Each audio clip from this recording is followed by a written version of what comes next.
Greetings to you in the name of our Lord and Master Jesus Christ. I'm so thankful that God has given me this privilege that I'll be teaching to you from the Word of God. And I believe this video, this teaching shall be a blessing to you. As the body needs food for itself, so the spirit also needs food for itself. We feed every day for our body, and at this time, I'm giving you the spiritual food for your spirit. And that food is from the Word of God.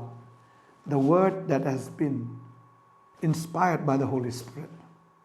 So, at this moment, I would like to speak from the book of Isaiah, chapter 1, verse 3. It says, "The ox knows its owner, and the donkey its master's crib. But Israel does not know, my people do not understand." What God is telling here, that Israel has forgotten Him, forgotten of what He had done, and they have forgotten Him of who He is. They have turned their hearts from the living God to the gods and goddesses during that time. And God was looking at them, and His heart was broken for His people. Therefore, He gave this word to the Israelites through His prophet, the prophet Isaiah. The prophet spoke to the people saying, "The ox knows its owner, and the donkey its master crib. But Israel does not know, my people do not understand." This word is very powerful. This word is very, very powerful. Sometimes we forget who created us, who is our master. When we teach the dogs, dogs, they understand. Even when we speak with our words, dogs can understand. We can tame even the wild animals, even horses, even elephants, and also even the tigers can be tamed. They can be domesticated. I see them in circuses. They do all the circuses because men train them. When they were wild, now they become domestic. They learn the word of the owner, of the master, and they obey the master's command. The ox knows its master, and the donkey its master's crib. But Israel has forgotten God or doesn't understand Him. When we look and we try to ponder, we see that sometimes, humanly speaking, we try to forget who God is. Sometimes we forget who our master is. Sometimes we tend to lean on our own understanding. We lean to our strength to fight our battles and to fight our wars, and to go with our sight, to believe in what we see, and we do with what our mind says, forgetting who our master is. But I tell you, if we forget our master, we will forget ourselves. Our lives will be lost. There will be no direction. And at the end of the day, like a sheep without the shepherd, it got lost. An ox without the master, what will it do? The donkey without the master, what will it do? So a person without God, what will that person do? Because the ox needs the master and the man needs his master. Because without God in our lives, we have nothing. Because without God in our life, who will take care of us? Who will feed us? Who will take care of our needs? Who will protect us? Who will guide us?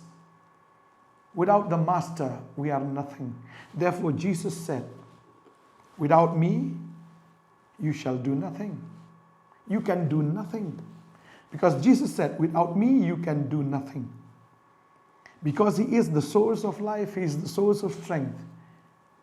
He is our everything, the source of blessing. Without Him, our life will be miserable. And the end and the future will be terrible, because He is the one who gave His life to give us eternal life. Therefore, when we have our Master, when we obey Him, when we follow His instructions, we please Him, we honor Him, we humble ourselves before Him, we obey Him. The Master loves us, and the Master will always do good to those who obey and those who humble before Him. Therefore, the Word of God says, if anyone honors me, I will honor that person. If anyone serves me, I will bless his bread and his water, and I will take away all the diseases from them. This is what the Lord God says. He promised to those who serve Him. So I'll bless the bread and the water. Exodus chapter 23 verse 25 says so. It was the Lord who said, who promised to those who serve Him, who honor Him, who humbles themselves before Him. And when we realize that we have our Master, it is the Master's responsibility to take care of all our needs. Our physical needs, our spiritual needs, all our needs. He is our Master, and it is His responsibility to feed us, to guide us, to protect us, and even to give us eternal life. Therefore, I pray that God bless you through this message. I want to pray for you. Do not go without the Master. Do not think that you can do without the Master. You need the Master, and the Master is Jesus Christ. Let us pray. Father, thank you, Lord, for this message that you have given us, because you are our Master. And without you, we can do nothing, Lord. And as you are our Master, we know that you feed us, you lead us, you are the one who protects us, and even you are the one who gives us life in abundance and also life eternal. Thank you, Jesus, for this wonderful time. Thank you, Jesus, for giving us this message. And I thank you, Lord, for this brother and this sister. Lord, let them come to you, because without you, they will land up nowhere. And I pray that God blesses you in Jesus' name. Amen. Amen. I sense in the Spirit that God is going to exalt you. God is going to expand you. God is going to increase you a 30, a 60, and 100-fold. When you make Jesus as your Lord and Savior, when you make Him your Master, the Lord is going to bless you abundantly. Let Jesus be the Master of your life. God bless you.